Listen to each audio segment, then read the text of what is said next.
किशोर हाँ, गढ़ियाल जी हैं, जो इस प्रोग्राम को आज लीड कर रहे हैं। और पिछले 2 दिन से मेरी उनसे बात हुई थी, तो इस विषय पे पूरी तरह से लगे हुए हैं। हमारे जो किशोर जी हैं, वो भारतीय विद्या भवन के प्रोडक्ट हैं।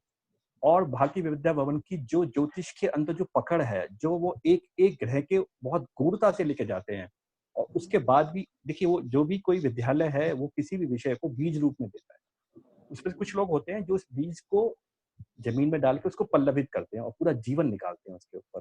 तो हमारे किशोर जी ही एक वैसी शख्सियत हैं, जिन्होंने उस बीज को वहाँ से लिया, उसको एक अच्छी जलवायु दी, ज़मीन दी और उसको पल्लवित करने में पूरे ज़िंदगी लगा दी। और उस पल्लवित होने के बाद जो उसका फल आ रहा है, जो उनका गणना है, जो जो उनका बात करने का तरीका है, जो उनकी ऑथेंटिक है, और जो उन्होंने अपने अपने खुद के बनाए हुए कुछ ऐसे प्रयोग किए हैं, जो कि आपको रेमेडीज़ में काम आ सकते हैं, वो ज़बरदस्त है। तो उसका जो फल है, जो मौलिकता है, वो उनके पास है। मैंने उसको बहुत करीब से जाना, समझा। एक एस्ट्रोलॉजर स्टूडेंट होने के नाते मैंने इसको समझा कि उनकी जो मौलिकता है, उसमें असर है। और एक व्यक्ति जो पूरी ज़िंदगी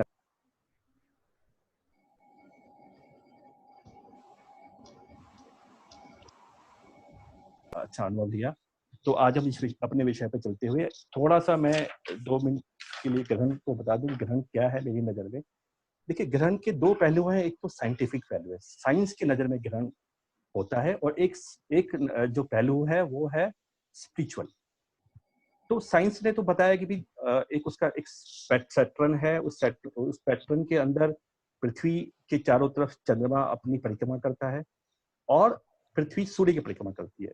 तो कुछ विशेष घटनाओं में, कुछ विशेष दिनों में उस एंगल्स के ऊपर पृथ्वी के बीच में चंद्रमा आ जाता है कभी, जो सूर्य की जो रोशनी है उसको छाया के रूप में, जो उस समय में उस पृथ्वी पे लोग विद्यमान है, चंद्रमा की वजह से वो सूर्य को नहीं देख पाते, तो हम इसको सूर्य ग्रहण कहते हैं।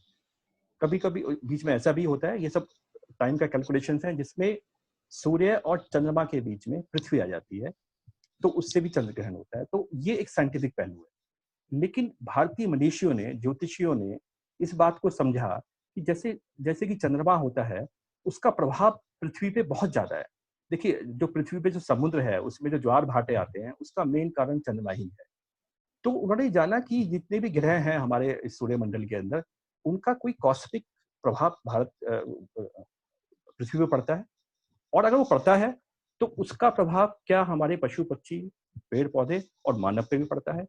और चूँकि उनका सदा इस बात के ऊपर उद्देश्य रहा कि भारत के जो दुनिया में जो भी लोग हैं, मानव का कल्याण कैसा हो। तो पहले तो उन्होंने इस ग्रहण से होने वाली समस्याओं को जाना, और जानने के बाद उस प्रभाव को समझा, और उसके बाद एक विधा दी, एक ऐसी उन्होंने एक साइंस को खोजा, उसको ज्योतिष के माध्यम से, और उसमें तरह-तरह के प्रयोगों के माध्यम से उसके प्रभावों को या कुप्रभावों को हम कैसे खत्म कर सकते हैं या कम कर सकते हैं, या उसका कैसे लाभ उठा सकते हैं, उसके ऊपर अपनी पूरी साइंस थी। और उसमें कुछ लोग अपने जैसे घड़ियाल साहब जैसे लोग, कुछ उसमें उन्होंने और उसके ऊपर और आगे वर्क किया, और उसके अंदर नई-नई चीज़ों का प्रतिपादन किया।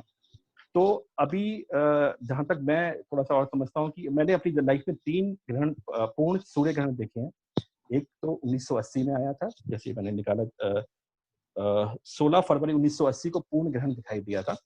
इसके बाद आया था 24 अक्टूबर 1995 को दिल्ली में पूर्ण ग्रहण दिखाई दिया, और अब ये 21/6/2020 को पूर्ण ग्रहण दिखाई दिया।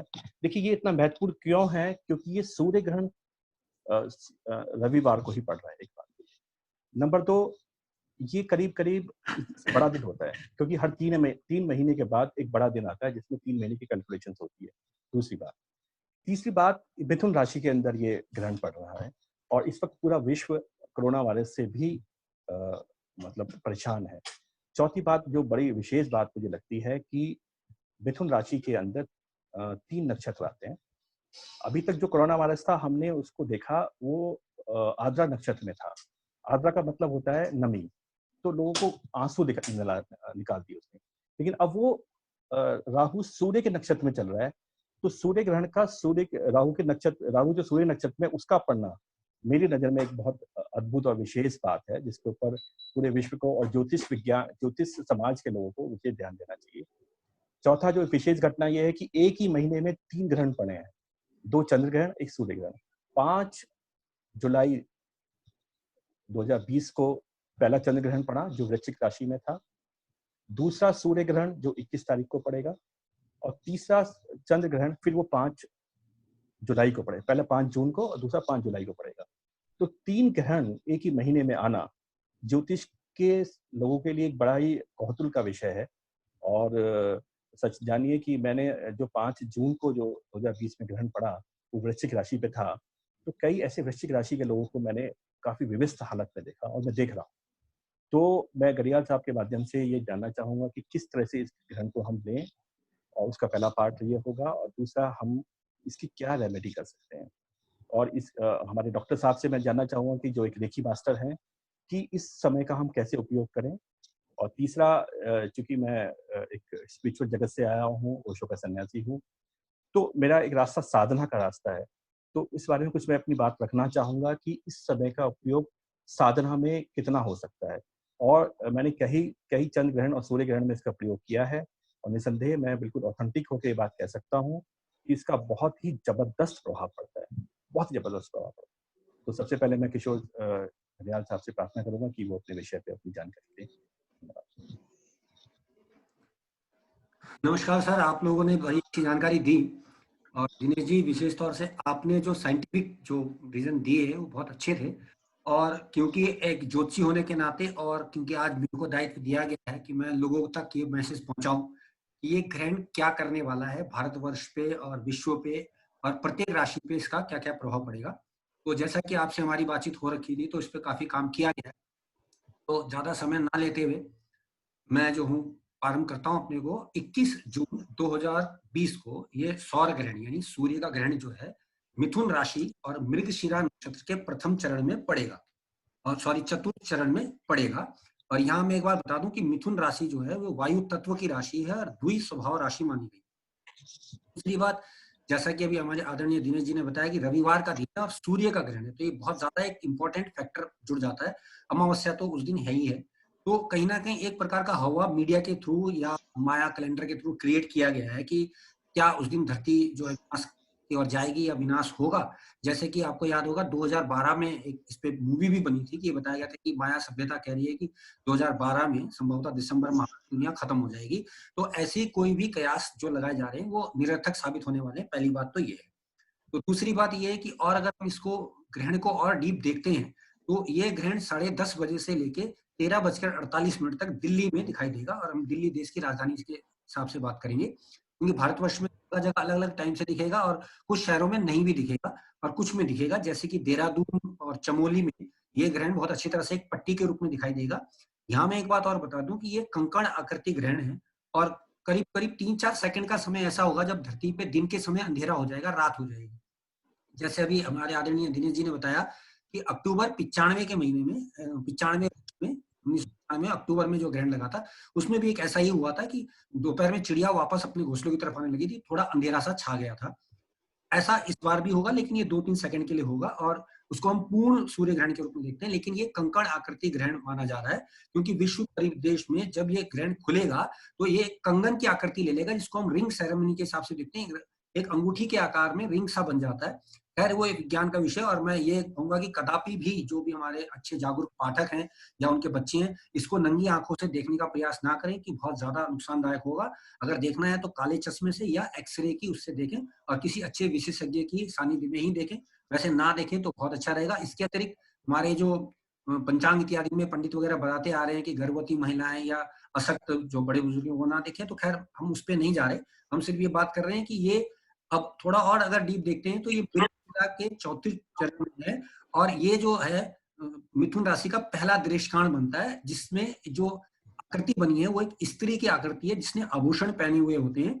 और क्योंकि इसको हम रिलेट करते हैं कि किसी स्त्री जातिका को कोई ना कोई दिक्कत आएगी, और उनको जब हमने फिगर आउट करने की कोशिश की तो 2 नाम हमारे पास आते हैं।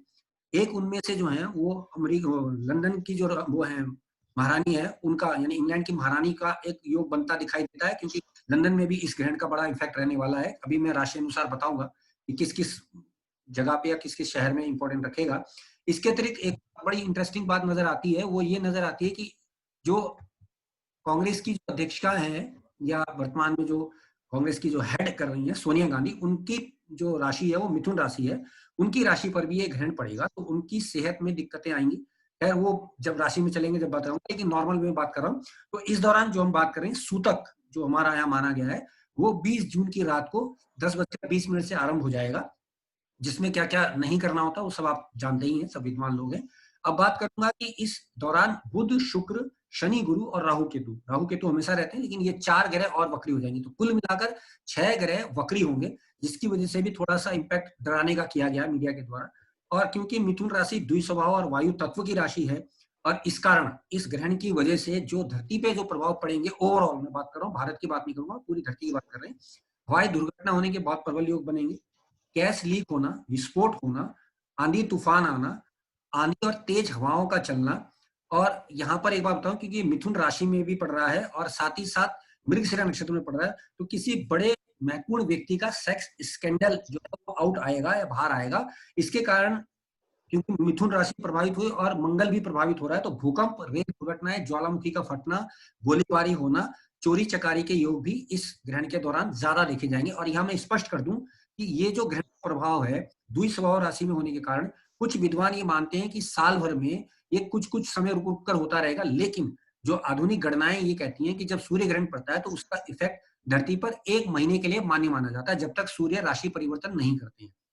अब क्योंकि फॉर्चुनेटली राशि परिवर्तन कल रात सूर्य ने कर लिया, वो मिथुन राशि पे ही आ गए हैं, और वहां पर राहु पहले से ही चल रहा था, जैसे अभी आदरणीय दिनेश जी ने बताया, और उसकी वजह से ही कोरोना बीमारी जो वर्ल्ड वाइड आई है मिथुन राशि में राहु के गोचर से। तो अब एक तो ये भय दिमाग से निकालिए कि कुछ दिन दुनिया खत्म होने वाली है। दूसरी बात, ये बात ध्यान रखिए कि कुछ 12 महीने तक ऐसा होगा, बिल्कुल नहीं, सिर्फ 1 महीना ऐसा होगा जिसमें से 6 दिन गुजर चुके होंगे, क्योंकि 21 तारीख को ग्रहण पड़ेगा और 14 की रात को सूर्य बदल चुके हैं। तो अब हमारे पास लगभग जो है करीब करीब मान लीजिए 6 दिन गुजर चुके होंगे। तो अब 1 महीना जब तक संक्रांति नहीं होगी थोड़ा सा रहेगा। अब सवाल ये है कि भारतवर्ष पर क्या प्रभाव पड़ेगा, क्योंकि of course as a Indian हम सब ये जानना चाहते हैं और हमारा भारत से ज्यादा कंसर्न है।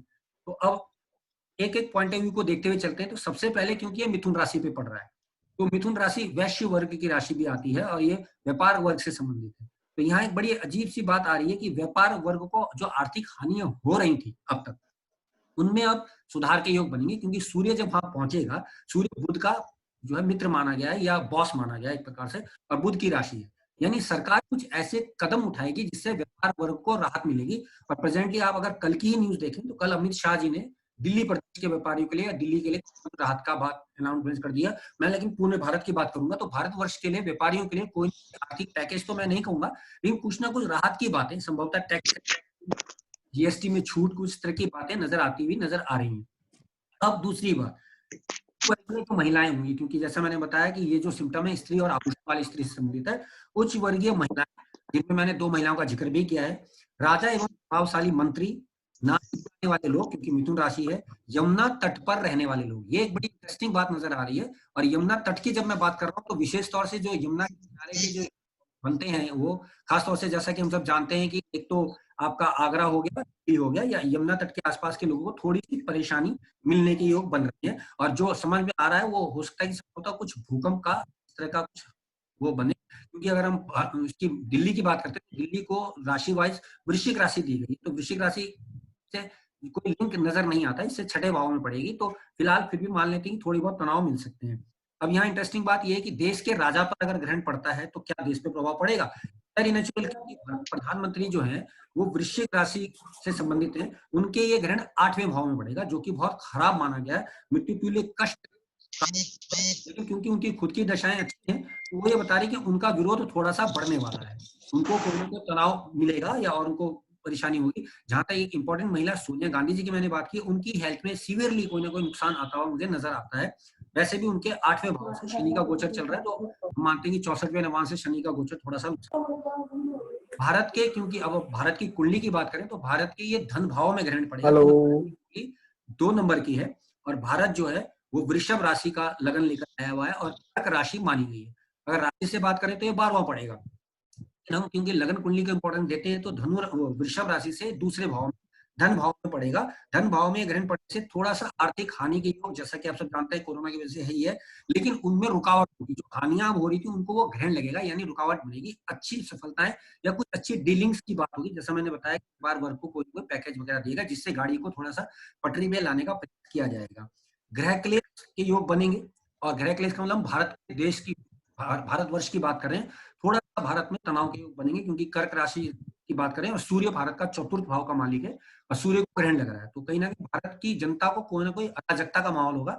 आप देख रहे हैं पिछले दिनों से पेट्रोल की कीमतें, ये तो जनता में असंतोष तो बढ़ ही रहा है। अब बात कर लेते हैं, नेताओं की वाणी थोड़ी बहुत खराब हो जाएगी, और खास तौर से बड़ी इंटरेस्टिंग बात मैं बताने की कोशिश कर रहा हूँ कि वृषभ राशि जो बनती है वो बेसिकली केजरीवाल जी की राशि है और भारतवर्ष की राशि है। तो पार्टी के कुछ लोग कुछ गलत सलत बयानबाजी करने वाले हैं या करेंगे, जिसकी वजह से थोड़ी बहुत इंप्रेशन में खराबी आएगी। अब क्योंकि ये मैंने भारतवर्ष की बात कर दी और भारत के कुंडली के अनुसार व्यापारी वर्ग के लिए भी बता दिया, दिल्ली के लिए भी बात बता दी, तो अब हम बात करते हैं राशि अनुसार। तो अब मैं चाहूंगा अजय जी, जो हमने आपको कुंडली के लिए बोला है, कुंडली आप शेयर कर दें ताकि लोगों को अच्छी तरह। हाँ जी, जी।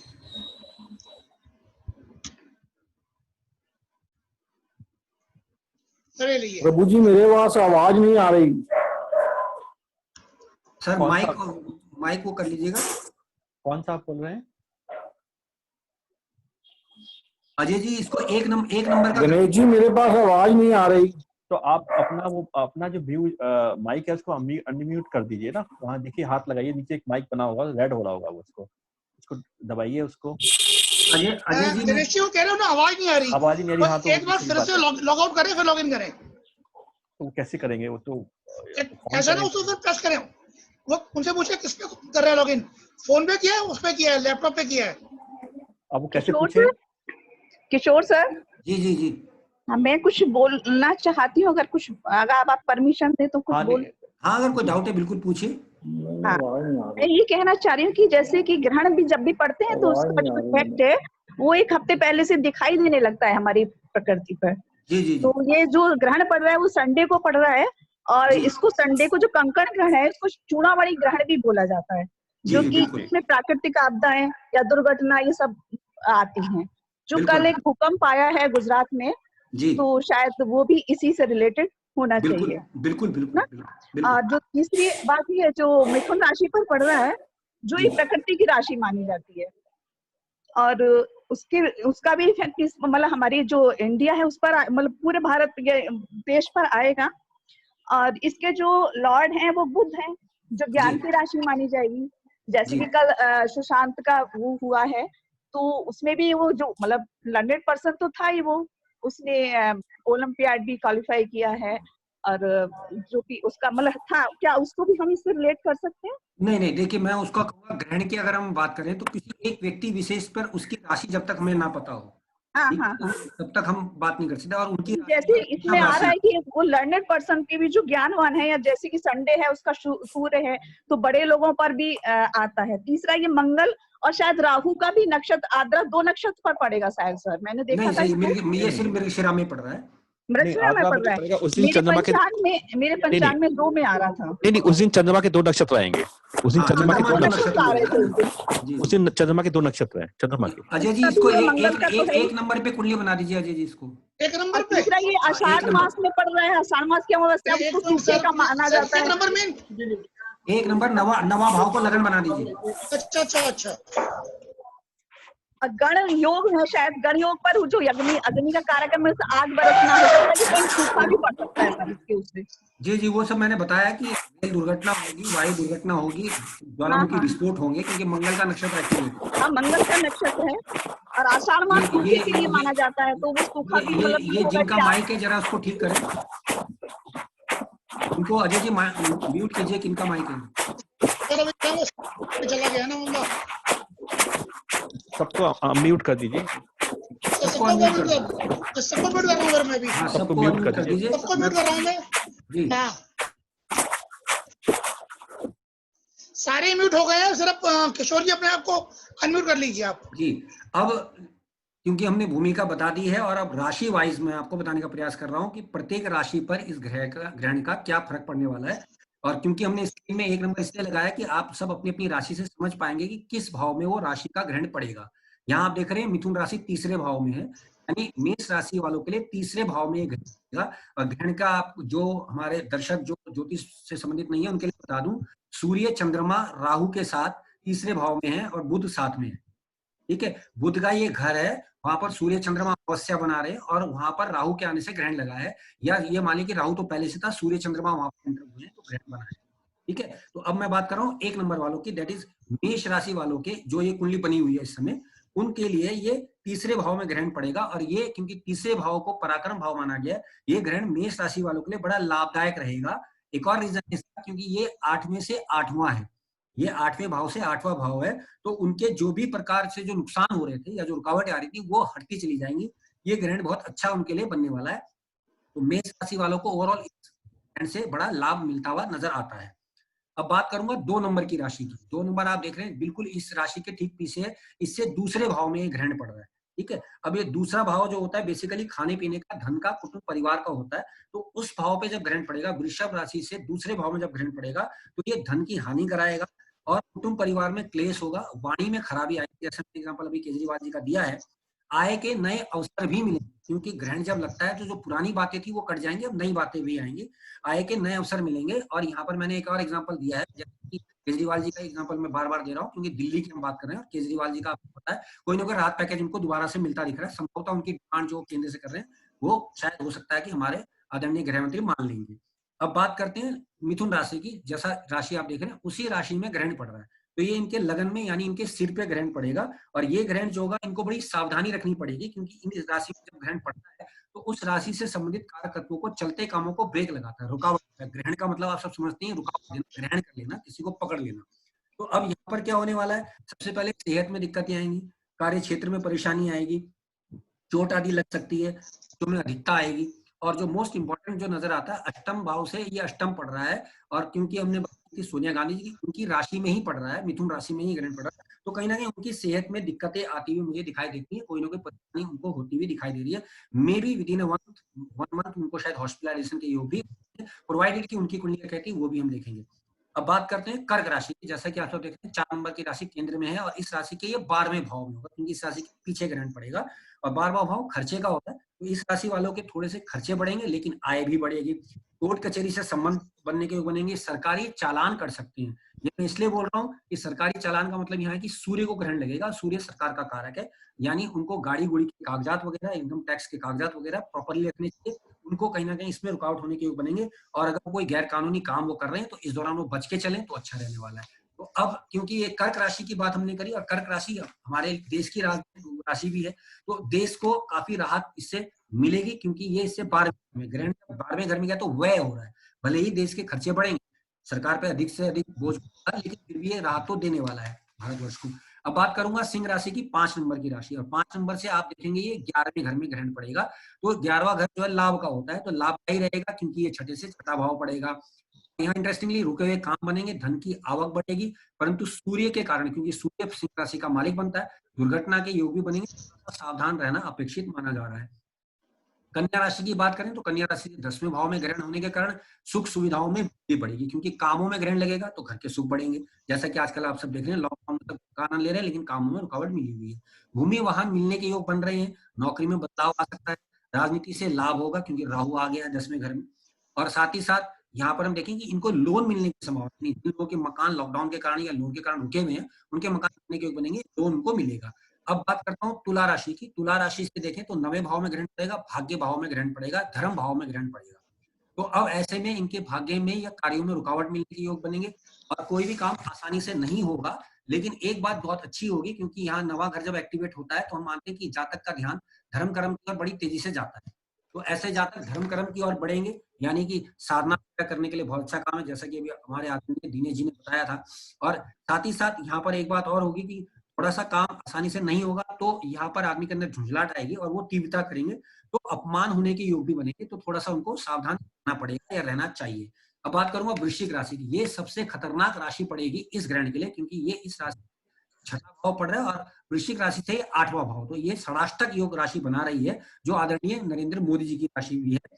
अष्टम भाव में होने के कारण मृत्यु तुल्य कष्ट मिलेंगे, मारक परेशानियां आएंगी। इनमें मोदी जी और राहुल गांधी जी हैं, यानी लोगों को विशेष तौर से कष्ट मिलता दिख रहा है। राहुल गांधी जी, मैंने जैसा कि बताया, कहीं ना कहीं कुछ ऐसा विवाद दे देंगे जिनको उनको काफी ट्रोल किया जा सकता है या उनको काफी बदनामी के योग बनेंगे। नरेंद्र मोदी जी इसीलिए संभवतः साइलेंट मोड पे हैं, क्योंकि उनको शायद बता दिया गया होगा।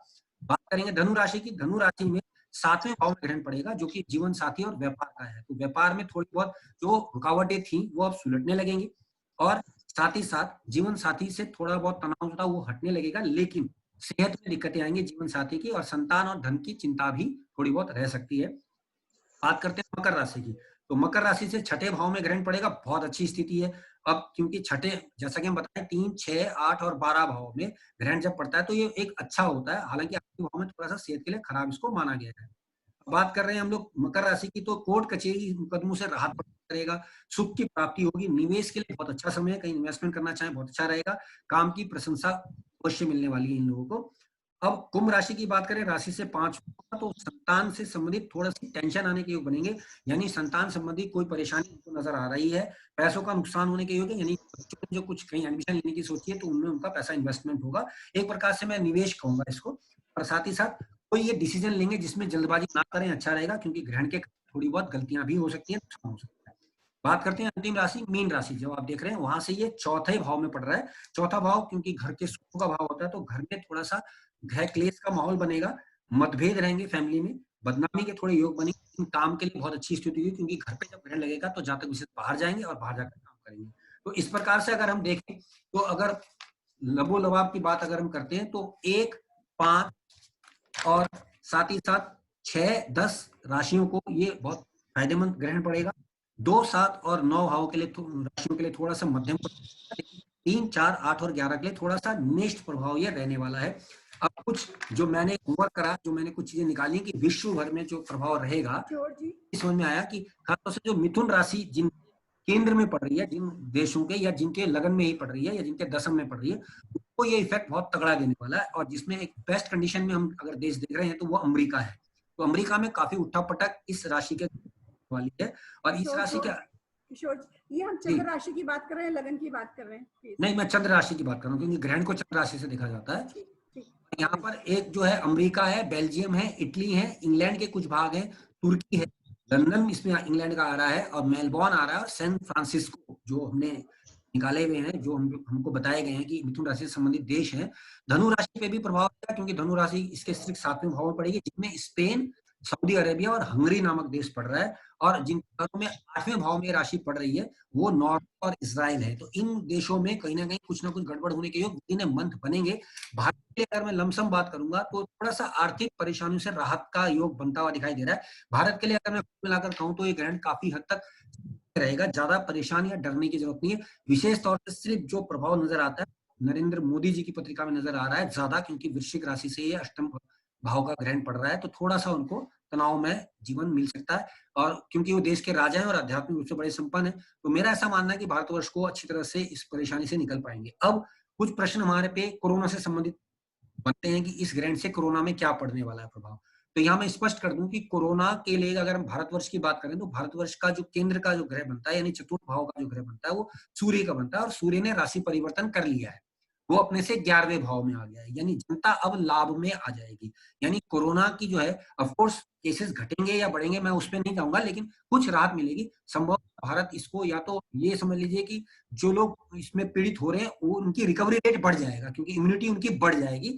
और क्योंकि देश में गर्मी का माहौल है, कुछ दिनों बाद बरसात भी आएगी आद्र नक्षत्र में सूर्य के जाने के बाद, तो कहीं ना कहीं डाइवर्जन बढ़ेगा, जनता में अब पॉजिटिव एनर्जी स्वीकार होने लगेगी। तो भारतवर्ष को इससे मेरे हिसाब से ज्यादा डरने की जरूरत नहीं है। तो दिनेश जी, ये मेरे अनुसार कैलकुलेशन रहा है। हो सकता है कुछ बातें इसमें लागू होंगी, कुछ नहीं भी होंगी, लेकिन प्रयास ये रहा कि हम लोगों की जिज्ञासा को शांत कर पाए। और ज्यादा नहीं, आपका बहुत सारगर्भित रहा और बहुत आपने व्यापक ढंग से बताया सबकी कि भारत पे, विश्व पे और व्यक्ति विशेष पे क्या क्या प्रभाव पड़। तो काफी आपने इसमें मेहनत की, और आपका जो भी आपने भविष्य हर राशियों पे प्रभाव बताया उस सब पे भी हम लोग ध्यान रखेंगे। और जो इसका रेमेडी पार्ट है, अब रेमेडी पार्ट को मैं चाहूंगा हम थोड़ा रुक के, हाँ, थोड़ा बाद में डिस्कस करेंगे। कृष्ण आप जी आ गए हैं क्या? हेलो, नहीं आए कृष्ण? हेलो, हाँ भाई साहब, मैं विजय अग्रवाल बोल रहा हूँ जी। मेरी क्या राशि पड़ेगी जरा बताएंगे विजय अग्रवाल की? सर डेट ऑफ बर्थ अगर बता दे तो ठीक है, ऐसे नाम से कहूँ तो आपकी वृषभ राशि है। 5/2/1940। सर अजय जी जरा डाल के देखिए, उस दिन के हिसाब से राशि बताइए।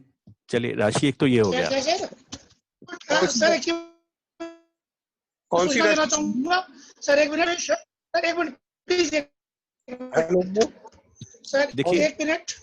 अभी ना हमारे इस बीच विषय में शर्तें आचार्य विजय जी ने ज्वाइन किया है, हम उनका स्वागत करते हैं सर, चरण वंदना।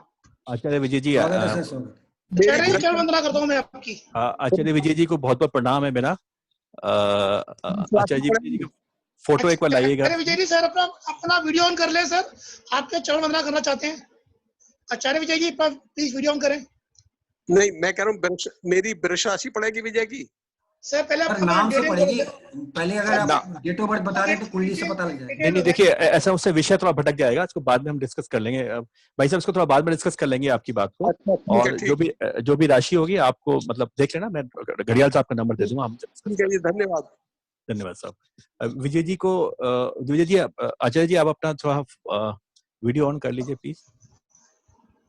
सर आपका आशीर्वाद चाहते हैं सभी बच्चेगण। आचार्य जी का वीडियो ऑन हो तो आशीर्वाद दे आप एक तो स्क्रीन से हटा दीजिए, एक तो ये वाला अजय जी स्क्रीन से हटा दीजिए ये इसको।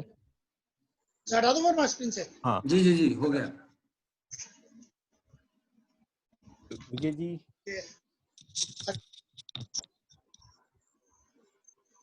आचार्य जी अभी वीडियो। अनुपमा जी आई हुई हैं सिस्टर मेरी, उनको बहुत बहुत स्वागत है उनका। प्रमोद जी, आचार्य जी कहाँ है? अनुपमा जी आई हैं, हाँ। आचार्य जी देखिए सेकंड पेज में है भी, हाँ। वीडियो ऑन नहीं कर रहे हैं आचार्य विजय जी। आचार्य जी आपको आवाज आ रही है हमारी? हेलो आचार्य जी। आचार्य जी को मैंने मैसेज किया है अनम्यूट करने के लिए।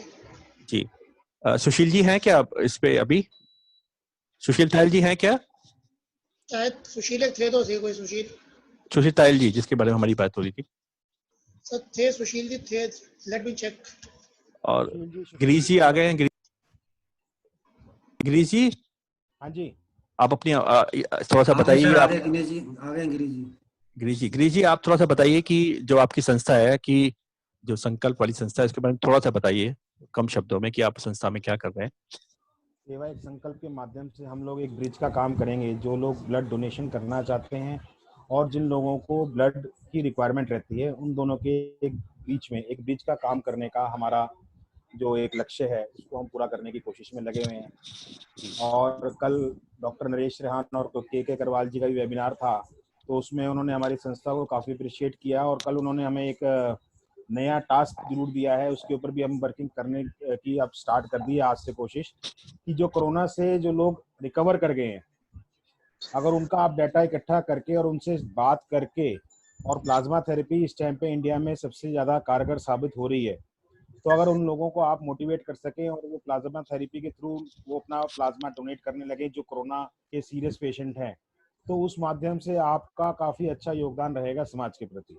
तो अभी हमारी पूरी टीम को हमने कल रात को ही फिर इस बारे में आपस में बातचीत करके अब हम शासन से, प्रशासन से, सभी से बात करके और किसी तरह से will try to get the list, और उसके माध्यम से हम सबसे संपर्क करेंगे और फिर उसका एक माध्यम बनने की कोशिश करेंगे।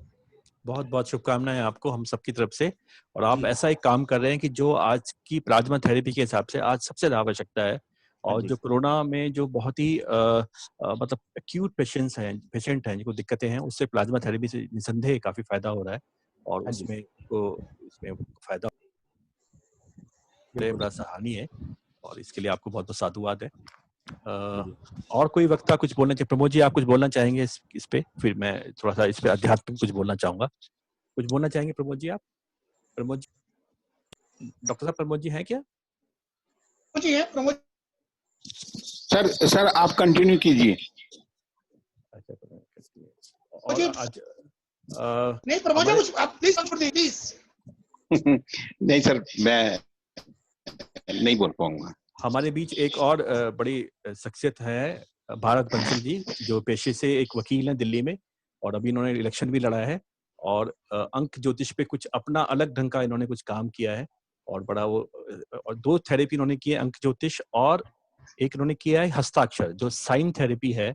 उसके ऊपर इन्होंने कुछ मूलभूत साइनों में कुछ मूलभूत बदलाव लाके आप अपनी लाइफ में एक सकारात्मक प्रभाव ला सकते हैं। तो देखिए क्या होता है कि अगर हमारी सफलता है या असफलता है, उसमें हजारों चीजें काम करती हैं।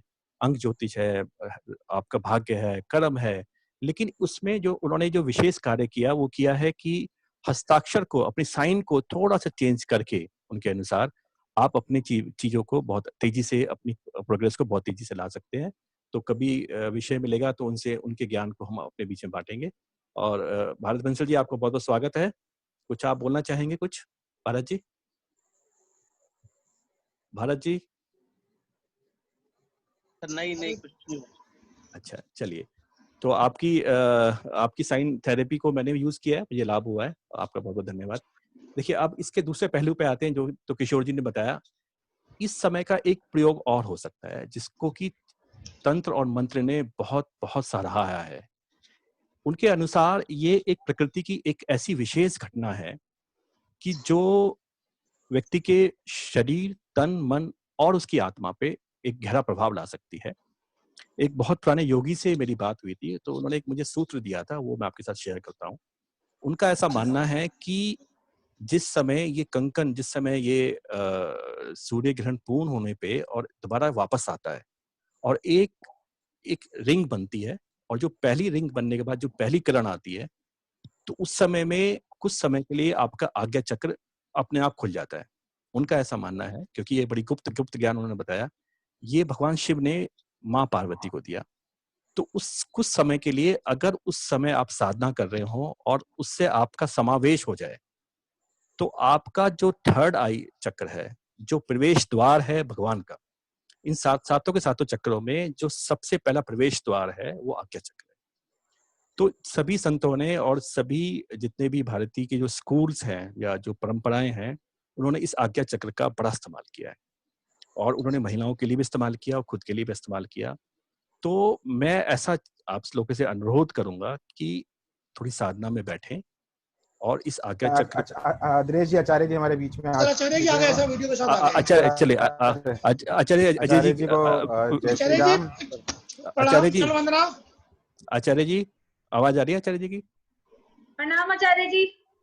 आचार्य जी प्रणाम, आप बहुत बहुत धन्यवाद, आप आज इस समय पे आए। हेलो आचार्य जी प्रणाम। गिरीश जी, एक बार आचार्य जी का जो आवाज थोड़ा सा आप खुलवा दीजिए, जैसे देख के। आचार्य जी हाँ। के अब म्यूट है, अनम्यूट है आचार्य जी। तो आप हेलो डॉक्टर साहब, आप इसको म्यूट कर दीजिए। इसको देखिए कैसे आचार्य भी कुछ कनेक्ट कर रहे हैं। आचार्य कनेक्ट कर रहे हैं। अच्छा, आचार्य चलिए। कनेक्ट कर रहे हैं, ऑडियो से कनेक्ट कर रहे हैं अभी। Just wait a minute. तो देखिए कनेक्ट कर रहे हैं। कितना शुभ संयोग बना हुआ है कि एक आज्ञा चक्र के ऊपर बात हो रही है और जी, एक बिल्कुल। आचार्य जी आचार्य जी ज्वाइन कर आचार्य रहे हैं। हाँ, आचार्य जी ज्वाइन कर रहे हैं। तो मेरा आचार्य जी को अनम्यूट कर दें आचार्य जी को। मैंने सर वो अनम्यूट खुद करेंगे, मैंने हजू कर दिया है। आचार्य जी नमस्कार, जय श्री राम। जय श्री राम। मैं आज श्रोता बनकर आया हूँ। हाँ जी केवल मैं आज सुनूंगा, मैं श्रोता बनकर आया हूँ। सर, पहले आशीर्वाद दीजिए सबको। सर प्रणाम आचार्य जी, प्रणाम। सर सबको हनुमान जी की कृपा बनी रहे, सबको आशीर्वाद है, हृदय से आशीर्वाद है। और जो दिनेश जी और आज के प्रमुख वक्ता जो भी ज्ञान देंगे, मैं उसको सुनने के लिए आया हूँ, ताकि मेरा भी ज्ञान वर्धन हो। जय श्री राम। आचार्य जी, हमारे हनुमान एक मंदिर है रामनगर में, एक बहुत बड़ा मंदिर है, उसके संस्थापक आचार्य हैं और संस्कृत के प्रखांड पंडित हैं। और इनकी विशेषता यह है कि इन्होंने हनुमान चालीसा के ऊपर बहुत बड़ा अभियान पूरे विश्व में चलाया है। 70 देशों की यात्रा कर चुके हैं और सिर्फ अपना पूरा व्याख्यान देते हैं हनुमान चालीसा के ऊपर। और हनुमान चालीसा के एक एक शब्द में पूरी कथा और गाथा उन्होंने बनाई हुई है। उनके अनुसार जीवन का जितना भी आपका सुख दुख लाभ जीवन मरण उससे संबंधित जितने भी सूत्र हैं उस हनुमान चालीसा में होते हैं। और जीवन में लाभ लेने के लिए अगर कुछ खास चौपाइयां जो आचार्य जी ने हमें बताई हैं, उन खास चौपाइयों को अगर आप समय समय पे उनका उद्बोधन करते हैं, पूरी हनुमान चालीसा तो अपने आप में ही जागृत है, अपने आप में ही बहुत चमत्कारिक है। उसमें से भी कुछ खास समयों पे कुछ खास हनुमान चालीसा की जो चौपाइयां हैं उनका अगर आप उद्बोधन करते हैं तो जीवन में सकारात्मक और बहुत तीव्र आपको प्रभाव मिलते हैं उसके। और हम सब लोगों ने उनके चरणों में बैठे उस सब प्रभावों को बड़ा देखा है, सुना है। योग के पारंगत है और योग की कुछ ऐसी श्वासों की ऐसी प्रक्रियाओं के माध्यम से आप अपने शरीर को कितना ठीक कर सकते हैं, उस पे उनकी मास्टरी है। 70 देशों में उनका उद्बोधन हो चुका है और ऐसा हमारा एक सौभाग्य है कि हम आज उनका सानिध्य हमें प्राप्त हुआ। और मैं चाहूंगा कि आचार्य जी कुछ उद्बोधन अपना देना चाहे तो हमें मतलब हमें चाहिए हमें। कृतज्ञ मैं भी होंगे। आचार्य जी से व्यक्तिगत रूप से कई बार मिल चुका हूँ गाजियाबाद में, शायद आचार्य जी मुझे पहचान रहे होंगे। जी मेरा नाम अजय कुमार है सर, आपके साथ मैंने काफी समय गुजारा था। हाँ। 2 साल पहले मैंने आपको आरा फोटोग्राफी किया था। परंतु दिनेश जी आज मैं केवल श्रोता के रूप में ज्वाइन किया है। आज मैं कुछ ज्ञान प्राप्त करना चाहता हूँ, आप बोलें, जो भी वक्ता है मैं सुनूंगा। चलिए, जैसे आचार्य जी का आदेश बोलने के लिए आदेश जैसे आचार्य जी का आदेश, जैसा उनका नतमस्तक। तो मैं अपने उस विषय पे वापस आता हूँ। तो इस समय में ये जो 1-1.5 घंटे का जो ग्रहण है, उसमें भी खास विशेष समय जो है वो मैंने निकाला था 10:20 से 13:48 के बीच में। हाँ, तो उस समय अगर आप 12 सवा 12 बजे के आसपास या 12:30 के आसपास साधना में जाएं, नंबर 1 बात। तो जैसे मैंने बताया कि आपके थर्ड आई जो चक्र है उस टाइम में नेचुरल तरीके से खुला हुआ होगा, उसमें प्रवेश करना बड़ा आसान होगा, नंबर 1 बात। नंबर 2 बात, अगर जो लोग यंत्र बना सकते हैं, जैसे राहु का यंत्र, केतु का यंत्र या कोई भी यंत्र का निर्माण कर सकते हैं जो आजकल इसमें है, पंचांग में होता है, और भोजपत्र पे उसको बना के अपने हाथों से ही बना लीजिए और उसका मंत्र भी वहां लिखा है छोटा सा। अगर उसकी आप 2, 4, 5 मालाएं करें और उस यंत्र को किसी विशेष कार्य के लिए अगर आप उसको अभिमंत्रित करते हैं, तो मेरा ऐसा मानना है कि उसके ऊपर 100% आपको रिजल्ट मिलेंगे और विद इन 1 मंथ मिलेंगे। मैं ये बात दावे से कह सकता हूँ आपको। नंबर 2 बात। नंबर 2 3 बात की चूंकि सूर्य का ग्रहण है, तो जो कुछ लोग ना करना चाहें वो ओम सूर्याय नमः, ओम आदित्याय नमः कोई भी एक मंत्र करें, जिससे कि आप अपने माध्यम से सूर्य को बल देंगे। और जब आप सूर्य को बल देंगे तो वापसी में आप समझ सकते हैं कि आप किसी ग्रहों को या किसी परमात्मा का कोई नाम लेते हैं और जब वो संकट में हो, उस समय आप कोई कार्य करते हैं, तो उसका जो रिवर्स मिलता है आपको, आप उसकी कल्पना कर ही सकते हैं। तो ऐसे समय में आप सूर्य को बल दें, इस भाव से दें कि हे सूर्यदेव, आप द्वारा प्रकट हों और आपको बल मिले। उसकी 1 माला, 2 माला, 3 माला, 4 माला करें। ओम सूर्याय नमः, ओम आदित्याय नमः, जो आपको ठीक लगे उसकी माला करें। उससे आपके जीवन में कम से कम यश तो जरूर आएगा और जिनका सूर्य बहुत लाभकारी है उनको लाभ मिलेगा। चौथी बात यह है कि जब आप सूर्य इम्यूनिटी का कारक है, सूर्य इम्यूनिटी को बढ़ाता है। तो अगर आप सूर्य को बल देंगे तो उसके रिवर्स में सबसे पहले आपकी इम्यूनिटी बढ़ जाएगी, जो आपका कोरोना वायरस के लिए बड़ा कार्य करेगा। देखिए, जितनी कोरोना के रोगी हैं उन सबको कहा जाता है कि सुबह 10 साढ़े 10 बजे के आसपास आपको 10 से 15 मिनट के लिए सूर्य में बैठना है, क्योंकि उससे आपकी जो मेटाबॉलिज्म है वो बढ़ जाता है। तो सूर्य की आराधना करने से आपका इम्यूनिटी पावर बढ़ेगी। चौथी चीज, जो लोग गायत्री मंत्र कर सकते हैं, मैं कई तरीके बता रहा हूँ जिसमें आपको जो ठीक लगे वो करें। जो गायत्री मंत्र कर सकते हैं वो गायत्री मंत्र की कम से 3 से 5 मालाएं करें। गायत्री जो देवी हैं, जो माँ गायत्री हैं, वो ऐसी शक्ति हैं जो आपके कई कार्य को संपूर्ण रूप से कर सकती हैं। लेकिन खास तौर से जो आपके लोग विदा हो चुके हैं, जिसको हम जैसे फोरफादर, उनके निमित्त अगर आप इस समय के अंदर ये माला करते हैं तो जबरदस्त प्रभाव मिलता है उसका। और कोई ऐसे लोग जो उसमें भटक भी रहे हों, उनके प्रति आप प्रेम में भर के, करुणा में भर के उस माला को करेंगे तो उसका उनको लाभ मिलता है। और जब उनका लाभ से आपको जरूर उनको आशीर्वाद मिलता है। तो मैं चाहूंगा कि अगर जिनके पास एक तो सूर्य की माला जरूर करें, एक गायत्री मंत्र की माला जरूर करें, और बहुत जोर जोर से जिनके पास समय है 108 बार ओम का उच्चारण करें और उसको ऐसा फील करें कि वो आपके आज्ञा चक्र के ऊपर नॉक कर रहा है। तो ओम लंबा गहरा श्वास लें और ओम का उच्चारण करें। तो ये कुछ भी अगर आप ये कार्य करते हैं, कोई भी आप इस समय में जो कोई आप शक्ति का आवाहन करते हैं और शक्ति का उद्बोधन करते हैं, उससे आपके जीवन में जबरदस्त प्रभाव आएगा। तो इस समय को ना जाने दें। और जैसे अभी किशोर जी ने बताया कि उस समय पे अगर मैं किशोर जी गलत नहीं हूं तो सूर्य शायद बृहस्पति के नक्षत्र में होंगे, क्योंकि 6 डिग्री चल चुके होंगे ना वो, है ना? नहीं, मंगल के नक्षत्र में होंगे शायद। तो हनुमान चालीसा के माध्यम से भी आप हनुमान चालीसा के माध्यम से भी आप अपना कुछ ना करें तो कम से कम हनुमान चालीसा यूज करें, 7 बार हनुमान चालीसा यूज करें। और उसमें अगर कोई भी आपका कार्य रुका हुआ हो, कोई आपकी इच्छा हो, तो उसको पहले 3 बार उसको बोलें। देखिए, हमें 2 तरीके से हम परमात्मा से लाभ ले सकते हैं। एक तो करुणावश ले सकते हैं, तो वो परमात्मा आपकी सहायता करता है। एक उसका एक खास तरीका होता है उस पुकार को करने के लिए। जैसे आप देखिए कि एक माँ मान लो एक घर में रहती है, उसका बच्चा कहीं बाहर घूम रहा है। मैं आपको एक लॉजिकली बात समझाना चाहूँगा कि अगर वो माँ उसको एक बार उसको बच्चे को रोने की आवाज़ आती है, एक बारी, सिर्फ़ एक बार आती है, तो वो उठेगी, सुनेगी, उठेगी, चौंकेगी एक बार पहली आवाज़ में, तो उसे और वो आवाज़ बंद हो जाती है, तो उसे लगेगा कि चलो ठीक है, कुछ हुआ होगा, बच्चा चुप हो गया। फिर दोबारा रोने की आवाज़ आती है, तो वो एक बार चौंकेगी, उठेगी, लेकिन अगर वो फिर भी बंद हो जाती है, तो वो बैठ जाएगी। लेकिन 3 बार के बाद अगर उसको तीसरी बार आवाज़ आती है, तो वो जो भी कोई कार्य कर रही होगी, वो छोड़ देगी और भागी हुई जाएगी वहाँ पर, जहाँ पर उसको वो आवाज़ आ रही है। उसे लगेगा कि अब कोई समस्या है मेरे संतान के साथ। तो ये मैंने खूब अनुभव किया है और रेखी मास्टर भी इस बात को समझते हैं। तो कोई भी आपकी इच्छा हो, उसको 3 बार उसको प्रकट करें। ऐसा माने कि कोई आपकी आवाज़ को सुन रहा है, कोई आपको देख रहा है, उसको ऐसा माने और उस बात को या उस इच्छा को आप बोलें, लिख के रखें और फिर अपनी साधना करें। चाहे मंत्र साधना हो, चाहे ध्यान साधना हो, चाहे यंत्र साधना हो, उसको आप करें और मेरा ऐसा विश्वास है और ऐसा मुझे लगता है कि आपकी वो इच्छा ज़रूर पूर्ण होगी। और इस समय में कुछ लोग ना करें, तो इतना ही कर लें कि पूरे विश्व के लिए थोड़ा-सा प्रार्थना कर लें, क्योंकि अगर आप किसी के लिए कुछ माँगते हैं, तो आप एंटाइटल्ड होते हैं उस परमात्मा की ग्रेस को प्राप्त करने के लिए।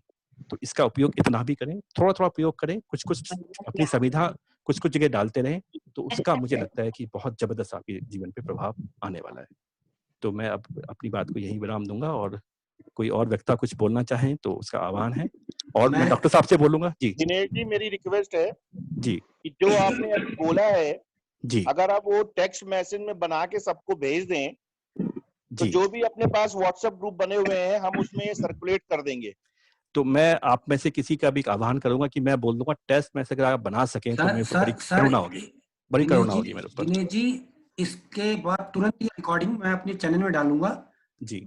सारे जो भाई बंधु हैं सब उसको देखेंगे। लाइव सेशन जो हम वो बिल्कुल रिकॉर्डेड वर्जन पे आपको मिल जाएगा, वहां से देख सकते हैं, कोई दिक्कत नहीं। जी। दिनेश जी, एक थोड़ा सा टेक्स्ट बना के आप मेरे को भेज दीजिएगा, मैं इसको आपको बना के बहुत अच्छा रहेगा। और मैं एक विशेष बात मैं कहना चाहूंगा कि जो कुछ भी अब उतर रहा है उसको मुझे लगता है कि मैं माध्यम बन रहा हूँ। बस मैं इतनी बात कर सकता हूँ कि जो कुछ मैं बोल रहा हूँ मैं माध्यम बन रहा हूँ उसका, कोई और ही बोल रहा है। मैं 2-3 बातें और करना चाहूंगा। जी। जो अभी दिनेश जी ने जो उपाय दिए हैं उसमें मैं संशोधन थोड़ा सा करना चाहूंगा, क्योंकि मेन कंसर्न जो है ये मिथुन राशि है और ये व्यापार वर्ग की राशि है, हम सब जानते हैं।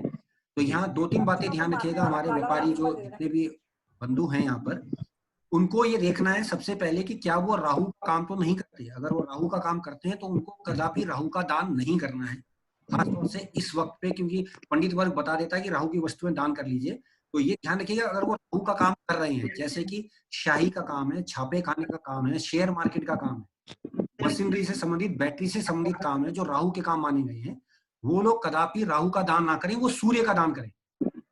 चलिए, वो आपका विषय आएगा तो उस पर जरूर आप पूरी तरह प्रकाश डालिएगा। और जरूरी है कि क्या दान करें क्या दान ना करें, जानना बहुत जरूरी। केवल हम लोग गलत दान करके भी अपने आप को लाभ से वंचित रह जाते हैं। बिल्कुल, आप बिल्कुल ठीक कह रहे हैं। डॉक्टर साहब, आप कुछ अपने जो आप लेखी से संबंधित हैं तो कुछ इस पर प्रकाश डालना चाहें? सर, मैं इतना ही कहना चाहूंगा, जैसे आपने बोला कि आप ध्यान कीजिए और मंत्रों का उच्चारण करते हुए अगर आप रेकी का प्रयोग करते हैं, किसी को रेकी हीलिंग करते हैं या अपने ऊपर रेकी करते हैं तो आपके लिए अच्छा रहेगा। बट जैसे दिनेश जी ने बोला, बहुत ही अच्छा बोला, सार गर्भित था कि वो समय साधना का है। एक रेकी हीलर के लिए भी वो समय साधना का है कि उसकी तीसरी आंख खुले और उसके सभी चक्रों में ऊर्जा संचार बने। अपने आप को चार्ज अप करने के लिए सभी हीलर्स उस समय साधना करें। बाकी दिनेश जी, हमारे भैया सुशील जी ने ज्वाइन कर लिया है। आप सुशील जी को पूछ रहे थे, उन्होंने ज्वाइन कर लिया है। हाँ सुशील जी, और कोई व्यक्ति कुछ बोलना चाहेगा? दिनेश जी, एक सवाल मेरा भी है जी। जो मेरा नहीं, आम महिलाओं का है, क्योंकि महिलाओं के बीच में रहती हूँ, बच्चियों के बीच में रहती हूँ, तो उनका सबके मन में एक सवाल चलता है कि जो हमारी जैसे राशि है, जो जन्म की राशि है और एक नाम की राशि है, तो अधिकतर महिलाएं 75 महिलाएं कंफ्यूज रहती है कि कौन सी राशि हमारी मानी जाए, कौन सी ना मानी जाए। जो अक्षर हमारा जन्म की राशि का है या जिससे हम बात कर रहे हैं, जिससे हमारे बैंक की बैलेंस है, कोई भी चीज है हमारी, उससे है कौन सी राशि वैल्यू रखती है? किशोर जी आप जवाब देंगे या मैं जवाब दूं? आप जवाब दीजिए। सर आप दे दीजिए, कोई बात नहीं। नहीं आप बताइए प्लीज, मैं तो इसमें मैं राय दूंगा कि जो जन्म की राशि है उसको काउंट करना चाहिए। जहां जन्म के समय चंद्रमा है आपका, उसको आप देखें तो ज्यादा बेटर है। राशि का प्रभाव नहीं पड़ेगा इतना, क्योंकि नाम तो एक नाम कितने लोगों के हो सकते हैं, सबका जीवन एक जैसा नहीं होगा, लेकिन राशि के प्रभाव थोड़ा दूर तक जा सकते हैं। नहीं, जब बच्चा पैदा होता है, जब एक नाम निकलता है, एक अक्षर निकलता है, नहीं, नाम भी नहीं। बच्चा जब पैदा हुआ तो उसकी कुंडली में चंद्रमा कहाँ कितने नंबर पे है, वो उसकी राशि होगी, उसके अकॉर्डिंग पंडित जी नाम रखने को बोलते हैं, लेकिन अब लोग नाम रखते नहीं है उसके। हाँ बोलते नहीं, ठीक है। इसमें मैं एक बात ये कहना चाहूंगा कि आप कभी भी ना किसी से हेल्प ले लें। आजकल लैपटॉप में या मोबाइल पे सब कुछ अवेलेबल है। अगर डेट ऑफ टाइम और डेट ऑफ बर्थ और टाइम अगर पता है तो चंद्रमा की राशि निकल सकती है। और मैं समझता हूँ कि जिस समय, देखिए जब कुंडली क्या है, जिस समय आप पैदा हुए उस समय ग्रहों की क्या स्थिति है वो कुंडली बताती है। और पूरा जीवन उन्हीं ग्रहों के आसपास आपका पूरा जीवन आपका गुजरता है। आप समझिए कि वो कुंडली आपका फ्रेम है। उस फ्रेम के अंदर आप कितना मूव कर सकते हैं, कैसे मूव करेंगे, उसके बारे में कुछ पार्ट वो कुंडली आपके बारे में बताती है। लेकिन उसमें आप अपनी कर्मा थ्योरी को लगा के भी कुछ अपने बदलाव ला सकते हैं। तो विशुद्ध रूप से जो जन्म के समय आपकी चंद्रमा की राशि, आवाज बंद हो गई, वो चंद्रमा की राशि। आवाज आ रही है मेरी? नहीं आ रही? सब आ रही है आवाज? जैसे अभी मेरे को कुछ महिलाओं के फोन आए, जैसे अभी कुछ महिलाओं के फोन आए हमें कि जैसे मान लो मेरा जन्म का अक्षर टा है, माँ है, कोई भी एक्स है, और जो नाम मेरा है अभी फिलहाल चल रहा है वो दूसरा है, वो अक्षर दूसरा है, तो उसमें कौन सी राशि पे प्रभाव माना जाए? पहली वाली पे जो जन्म का अक्षर है वो नाम माना जाएगा, वो माना जाएगा। हाँ ठीक है, जो पुकार रहे हैं वो नहीं। हाँ ठीक है। और किसी को कुछ ना पता हो तो जो नाम उसका पुकारा जा रहा है वही इम्पोर्टेंट है। अच्छा ठीक है, यही मेन क्वेश्चन था जो हर महिला के दिल में होता है। जी ठीक है जी। और कोई और कुछ पूछना चाहता हो, कुछ कहना चाहता हो? सर मुझे कुछ पूछना था दिनेश जी। हाँ सर, पहला क्वेश्चन तो ये कि ये भोजपत्र कहाँ अवेलेबल हो सकता है सर? क्या चीज? भोजपत्र जो आपने बताया, सुना मैंने भी, पर ये कहाँ मिलेगा? नहीं, कुछ बहुत दिक्कत नहीं है। जो आपकी पंसारी की दुकान है उनके पास कटे हुए सुंदर से भोजपत्र आते हैं। अच्छा, मिल जाते हैं आराम से? मिल जाएगा चौपले पे, दीदी चौपले पे मिल जाएगा पूजा घर पे। ओके सर, तो सर इनको फ्रेम भी करा सकते हैं क्या? मतलब बनाने के बाद रेडी कराने के बाद फ्रेम करा के वो परमानेंट जैसा हो जाएगा? चौपले पे मिल जाएगा, पूजा घर पे मिल जाएगा आसानी से। देखिए इसको आपने और भी प्रिसाइज जाना है तो थोड़ा सा मैं और इसके ऊपर प्रकाश डालना चाहूंगा। आपके घर में अगर अनार हो तो अनार की लकड़ी से इसको बनाया जाता है, उसका बड़ा शुभ होता है, पहली बात। हाँ सर सुना है, पर वो अनार तो नहीं है अभी पेड़। चलिए कोई बात नहीं, मैं मतलब आपको बता रहा हूँ कि जो उपलब्ध है। दूसरी बात की इसकी जो शाही होती है समिधा के तौर पे मिल जाती है क्या मार्केट में अनार की लकड़ी? अगर हम मिल जाएगी, सब कुछ मिल जाता है। दूसरा क्या है कि अगर आप इसमें और गहरे में जाना चाहते हैं तो इसके अंदर इसको 5 चीजों से मिला के, जैसे गाय का घी हो गया, शहद हो गया, और आपका सिंदूर हो गया, और बाबा का जो चढ़ता है।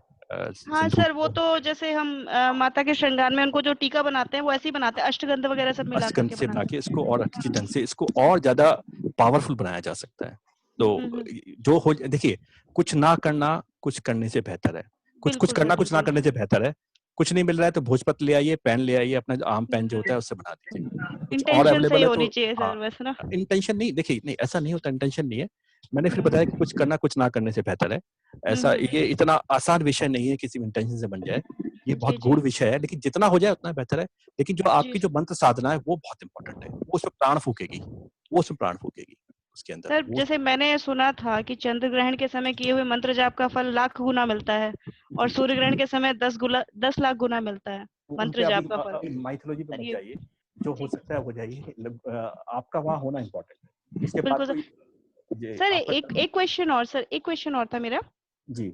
सर जैसे अभी किशोर जी ने बोला कि चंद्र कुंडली से हमको देखना है, तो लगन को हमको बिल्कुल भी कहीं माइंड नहीं करना है इसमें? जैसे सपोज नहीं, लगन का इम्पोर्टेंट नहीं माना जाता, बेसिकली चंद्र राशि को जैसे कि सर जैसे कि अगर मिथुन लगन बनता है तो उनको डरने की जरूरत नहीं है अगर राशि कुछ और है तो? नहीं, राशि ज्यादा जरूरी है, राशि ही जरूरी है। अगर किशोर जी मुझे आप करें तो मैं अपनी कुछ राय भिन्न तरीके से रखना चाहूंगा। सकता है आपकी राय से अलग हो, लेकिन मैं मेरा अपना अनुभव मैं शेयर करना चाहूंगा। देखिए लगन भी बहुत ज्यादा इम्पोर्टेंट है और मैं लगन को ही इम्पोर्टेंट मानता हूँ। चंद्र राशि जो है वो मन की राशि है। मन पे क्या प्रभाव पड़ेंगे चंद्रमा बताता है, शरीर पे क्या प्रभाव पड़ेंगे ये लगन बताता है। तो मेरा ऐसा मानना है, मैं विद ड्यू रेस्पेक्ट किशोर जी के, कि मैं ये कहना चाहूंगा, मेरा ऐसा मानना है कि मैं तो लगन को लेकर चलता हूँ। मेरे लिए लगन बहुत इंपॉर्टेंट है। आप सही हो सकते हैं सर, लेकिन जो विद्वान तत्व है ना, जो हमारे शास्त्र में जो वर्णित है, ये माना गया है कि चंद्रमा कटान बिंदु से राहु केतु को बनाता है पृथ्वी पे, तो क्योंकि चंद्रमा की इंपॉर्टेंसी की वजह से ही ग्रहण का निर्माण होता है। जी जी जी, राशि को इंपॉर्टेंस देते हैं। वैसे हो सकता है कि ग्रहण का प्रभाव लगन से भी देखा जाए। देखिए, मैं एक ओशो का सन्यासी हूँ। जो 10,000 साल पहले बात लिखी गई, तो उसका आज बहुत बदलाव आ गया। जी बिल्कुल। तो आज विशेष बात यह है कि उसको अपना प्रमाण मानते हुए आज इम्पोर्टेंट क्या है। तो मैं आज सभी लोगों का आह्वान करता हूँ कि आप आइए, चंद्रमा के हिसाब से इसको समझिए और अपने लगन के हिसाब से समझिए। जो भी स्टूडेंट्स इस वक्त ज्योतिष सीख रहे हैं या कर रहे हैं, और अपने ऊपर प्रभाव देखिए इसका। फिर जो आपका अपना एक्सपीरियंस है वो आपके लिए बहुत इंपॉर्टेंट होगा। बिल्कुल, बहुत इंपॉर्टेंट। विद ड्यू रेस्पेक्ट किशोर जी, मेरा अपना अनुभव। नहीं, बिल्कुल सही है सर, बिल्कुल सही, मैं एग्री हूँ। सर मतलब लगन हो या चंद्र राशि हो, हम अपना जो कर सकते हैं वो तो हमें करना ही चाहिए। साधना मन मंत्र का कारक है, मन पे प्रभाव आता है, और लगन पे प्रभाव मैंने देखे हैं, बहुत प्रभाव।